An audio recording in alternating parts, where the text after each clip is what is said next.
Hello friends, आपका स्वागत है हमारे चैनल इन्फो गवर्नमेंट जॉब्स पर। तो इस नंबर टेक्नीशियन की नई भर्ती आई है। आईटीआई वालों के लिए शानदार मौका है और सैलरी यहाँ पर बहुत ही ज़्यादा सैलरी है, अच्छी खासी सैलरी है और सभी लोग ऑनलाइन फॉर्म भर सकते हैं। सिलेक्शन प्रोसेस क्या होगा, सिलेबस क्या होगा, पूरी डिटेल्स आपको इस वीडियो में मिलने वाली है। तो काफ़ी दिनों के बाद में यहाँ पर ये मौका आया है, तो जो भी आईटीआई वाले छात्र हैं वो ज़रूर यहाँ पर वीडियो पूरा देखें और चैनल को सब्सक्राइब करें ताकि और भी ऐसी ही अपडेट आप तक पहुँचती रहें। तो ये यहाँ पर वैकेंसी निकल कर आ रही है आपकी तकनीशियन विद्युत या फिर टेक्नीशियन इलेक्ट्रिक के अंदर। यहाँ पर पद कोड 826 है।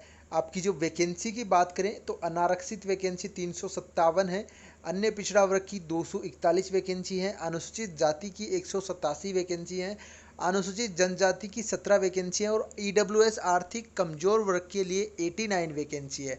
तो ये यहाँ पर रिक्तियाँ हैं और जो कि निकल कर आ रही हैं आपकी विद्युत सेवा आयोग Uttar Pradesh power corporation limited की तरफ से। यहाँ पर विज्ञापन संख्या देख सकते हो 01/2022 आपका है। Uttar Pradesh power corporation limited उनके सहयोगी वितरण निगम तथा Uttar Pradesh power transmission corporation limited के अंतर्गत ग्रुप सी की रिक्तियों हेतु सीधी भर्ती के माध्यम से प्रतियोगिता लिखित परीक्षा सीईबीटी यानी कि कंप्यूटर बेस्ड टेस्ट होगा आपका के द्वारा तकनीशियन विद्युत हेतु निर्धारित अनिवार्यता शैक्षिक अर्हता रखने वाले भारतीय नागरिकों से आवेदन ऑनलाइन आवेदन आमंत्रित करता है। यानी कि ऑल ओवर इंडिया सभी छात्र इसमें फॉर्म भर सकते हैं। और आपको बता दूं यहाँ पर ये निगम है, तो निगम ही रहते हैं दोस्तों लगभग जो पावर आपकी जो इलेक्ट्रिक कंपनियां हैं। यहाँ पर राजस्थान में देख लो, यूपी के अंदर देख लो, पंजाब में देख लो, कहीं पे भी देखोगे तो वो कॉरपोरेशन लिमिटेड के नाम से रहती है, जो कि आपका गवर्नमेंट कर्मचारी ही होते हैं। तो ये निगम है जो उत्तर प्रदेश सरकार के अधीन काम करता है और इन रिक्तियों में की संख्या है वो बढ़ाई या घटाई जा सकती है। आवेदन करने वालों अभ्यर्थियों के पास आधार कार्ड होना चाहिए या फिर अपना पहचान पत्र होना चाहिए। सीबीटी होगा। विज्ञापन आवेदकों की संख्या अधिक होने की स्थिति में ऑनलाइन सीबीटी एक से अधिक पालियों में अगर करवाई जाती है, एक से ज़्यादा शिफ्टों में अगर एग्जाम होती है, तो विभिन्न शिफ्टों के प्रश्न पत्रों के मूल्यांकन के पश्चात आपकी नॉर्मलाइजेशन मेथड का यूज किया जाएगा यहाँ पर सीबीटी के अंदर। इसके बाद में उक्त पदों पर आरक्षण उत्तर प्रदेश के मूल निवासियों को अनुमत है, अन्य प्रदेश के अभ्यर्थी अनारक्षित वर्ग में आवेदन कर सकते हैं। तो ये चीज़ है, ये तो सभी स्टेट्स में रहती है कि आपकी जनरल की जो पोस्ट है उसके अंदर अदर स्टेट के छात्र फॉर्म भर सकते हैं। उनको ओबीसी एससी एसटी ईडब्ल्यूएस का लाभ नहीं दिया जाएगा, उनको जनरल में क्वालिफाई करना होगा। और काफ़ी लोग ये पूछेंगे कि जनरल में कितना % आरक्षण है हमारे अदर स्टेट वालों के लिए। ऐसा कुछ आरक्षण फिक्स नहीं है, आप क्वालिफाई कर सकते हो। कितनी भी सीटें आपको जनरल की कट ऑफ है उससे ज़्यादा नंबर लेकर आने होंगे। केंद्र राज्य या किसी अन्य विभाग की सेवा से निष्कासित व्यक्ति, यहाँ पर अगर कोई रिमूव सर्विस है तो वो इसमें नहीं होगा एलिजिबल। वेतनमान 7वें वेतन आयोग के अंतर्गत वेतन पे मैट्रिक्स लेवल 4 27,200 न्यूनतम स्तर एवं अन्य भत्ते कॉरपोरेशन में नियमानुसार देय होंगे। यानी कि 27,200 रुपये आपका बेसिक है, इसके ऊपर आपके जो भत्ते हैं जो कॉरपोरेशन आपका देता है भत्ते, वो मिला के लगभग आपकी 35 से 40,000 आसानी से सैलरी बन जाएगी। अनिवार्य अब बात करें कि आपकी क्वालिफ़िकेशन क्या है इसके अंदर, तो ये आपकी क्वालिफ़िकेशन है माध्यमिक शिक्षा परिषद उत्तर प्रदेश या फिर कोई भी आपके स्टेट से आपने 10वीं पास की हो, जिसके अंदर आपकी साइंस और मैथ दोनों सब्जेक्ट होने चाहिए। इसके बाद में आपने एनसीवीटी या एससीवीटी से इलेक्ट्रीशियन इलेक्ट्रिकल कौशल विकास के अंतर्गत विद्युत वितरण में आपने आईटीआई किया होना चाहिए, 2 वर्ष का आपका आईटीआई होना चाहिए इलेक्ट्रीशियन इलेक्ट्रिकल के अंदर। इसके बाद में जो आपके दूरस्थ शिक्षा माध्यम से अनुभव के आधार पर प्राप्त अंक अथवा वांछित ट्रेड के अतिरिक्त समक्ष यहाँ पर जो यानी कि अगर किसी ने अनुभव है, किसी के पास एक्सपीरियंस है या फिर किसी के पास अदर ट्रेड से आपका सर्टिफिकेट है जैसे कि फिटर वेल्डर डीजल वगैरह, वो यहाँ पर मान्य नहीं होंगे। ये चीज़ पहले ही बता दी है। बात करें अगर आयु की तो 1/1/2022 से आपकी आयु है वो 18 से लेकर 40 साल के बीच में होनी चाहिए। और आयु में यहाँ पर छूट दी जाएगी वो सिर्फ़ और सिर्फ यूपी के जो मूल निवासी हैं उनके लिए छूट दी जाएगी। एससी एसटी या फिर आपका स्वतंत्रता सेनानी वाले हैं, आश्रित हैं, उनके तो 5 वर्ष की छूट है। और यहाँ पर इस प्रकार से छूट दी गई है जो कि आपकी उत्तर प्रदेश के लिए लागू होगी। इसके बाद में बात करें अगर आपका पेमेंट कितना होगा, तो अनुसूचित जाति और जनजाति SC ST के जो यूपी के हैं उनको 826 रुपये देने होंगे, और अन्य जो भी यहाँ पर अदर स्टेट के हैं या फिर अन्य जो भी कैटेगरी से हैं, यूपी के भी हैं आपके जनरल OBC से, तो उनको 1180 रुपये यहाँ पर आपको पेमेंट देना होगा। फॉर्म भरने के लिए नेट बैंकिंग या फिर आपका क्रेडिट कार्ड डेबिट कार्ड से आप कर सकते हो।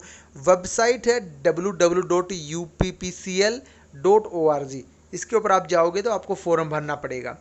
अन्य आपकी कोई योग्यता नहीं रखी गई है, आपकी यही योग्यता है। और 2 गुणे अभ्यर्थी हैं वो यहाँ पर पास किए जाएंगे। देख सकते हो आपके जो द्वितीय भाग के लिए 2 गुना यहाँ पर अभ्यर्थी पास किए जाएंगे। आगे की जो प्रोसेस है उसके लिए, और अगर कोई विभाग में कार्यरत है सरकारी या फिर अर्ध सरकारी में, तो उसको NOC लेकर जाना होगा। जैसे कि सैलरी अच्छी खासी है, अगर आप कहीं पे लेवल 1 में ग्रुप D वगैरह में रेलवे में काम करते हो यूपी के छात्र, तो वो इसमें फॉर्म भरेंगे तो उनको NOC चाहिए होगी। डॉक्यूमेंट वेरिफिकेशन के टाइम में ये चीज़ ध्यान दें आप, तो अपने डिपार्टमेंट से NOC लेकर ही फॉर्म भरें ताकि अब बाद में कोई प्रॉब्लम क्रिएट ना हो।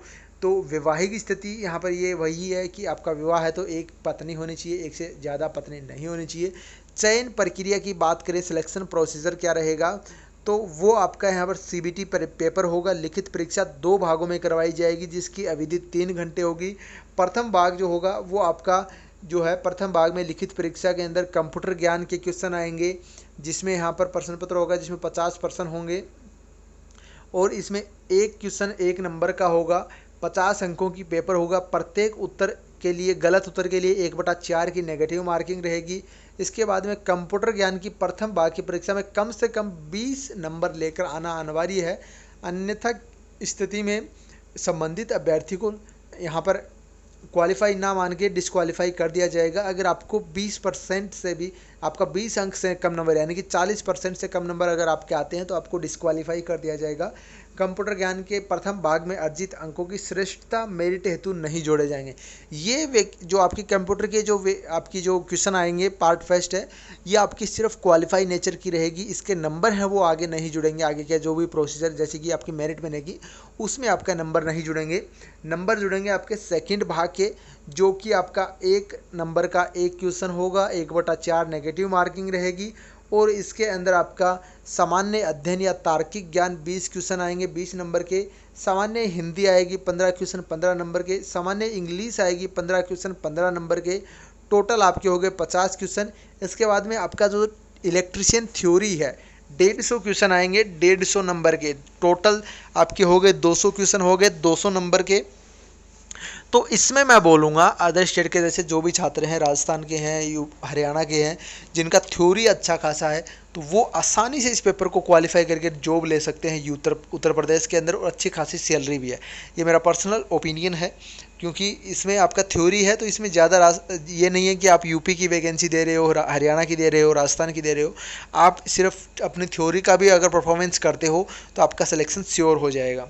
चयन हेतु द्वितीय परीक्षा में 33% भाग आपको लेकर आने जरूरी होंगे, 33.5%, जो कि 67 नंबर कम से कम आपको लेकर आने होंगे। इससे कम नंबर आएंगे तो आप डिस्क्वालीफाई हो जाएंगे। 200 नंबर का आपका पेपर है। इसके आधार पर आपकी मेरिट बनाई जाएगी, जिसमें 2 गुना छात्र पास किए जाएंगे। उसके बाद में आपका आगे का जो प्रोसीजर है वो होगा। परीक्षा स्थान है वो आपका लखनऊ, वाराणसी, मेरठ, आगरा, कानपुर शहरों में होगी। अगर कैंडिडेट की संख्या बढ़ी तो और भी डिस्ट्रिक्ट बढ़ेंगे, पर आपकी मेरा कहने का मोटिव यही है कि आपकी है वो उत्तर प्रदेश के अंदर ही आपकी परीक्षा होगी। आवेदन आपको कैसे करना है, www.uppcl.org के ऊपर जाके अप्लाई ऑनलाइन अगेंस्ट एडवर्टाइजमेंट, यहाँ पर नंबर दिए गए हैं। इलेक्ट्रिकल की दी पोस्ट ऑफ टेक्नीशियन इलेक्ट्रिकल के अंदर आपको फॉर्म भर देना है। हाउ टू अप्लाई है वो सारी चीज़ें उसमें बताई गई हैं, वो वहाँ पर देख सकते हो। कोई प्रॉब्लम हो तो helpdesk.tg22@gmail.com पे आपका जो भी है वो भेज सकते हो। और पारदर्शिता यहाँ पर आपकी परीक्षा समाप्ति के 3 दिन के अंदर अंदर आपके आंसर की आ जाएगी। इसके बाद रिजल्ट वगैरह भी आपका आएगा। तो बात करें अगर तिथियाँ की, तो 27 सितंबर से आप फॉर्म भर के 19 अक्टूबर तक आप फॉर्म भर सकते हो। 27 से 19 अक्टूबर तक नेट बैंकिंग से आप चालान करवा सकते हो। और अगर आप ऑफलाइन चालान करवाते हो भारतीय स्टेट बैंक के चालान बैंक से, तो आपको 21 अक्टूबर तक आप चालान करवा सकते हो। और जो एग्ज़ाम है वो आपकी नवंबर 2022 के 4th वीक में आपकी एग्ज़ाम होगी। तो ये चीज़ है, 1 महीने का टाइम दिया आपको एग्ज़ाम का। तुरंत बाद एग्ज़ाम यहाँ पर ये करवा रहे हैं और तुरंत बाद आपका रिजल्ट आएगा, तो वैकेंसी जल्दी कंप्लीट होगी। ये नॉर्मलाइजेशन का फॉर्मूला दिया गया है जो कि आपके लिए ज़्यादा यूज़फुल नहीं है। मैं तो यही सजेशन करूँगा, जिन्होंने भी ITI कर रखा है उनके लिए बेस्ट वैकेंसी है। अदर स्टेट वाले भी हैं, बेरोजगार हैं, तो ज़रूर उनको फॉर्म भरना चाहिए। बाकी और वैकेंसी आएंगी तो आप उनमें भी बाद में ट्राई कर सकते हो, पर बेस्ट वैकेंसी है। धन्यवाद। जय हिंद, जय भारत।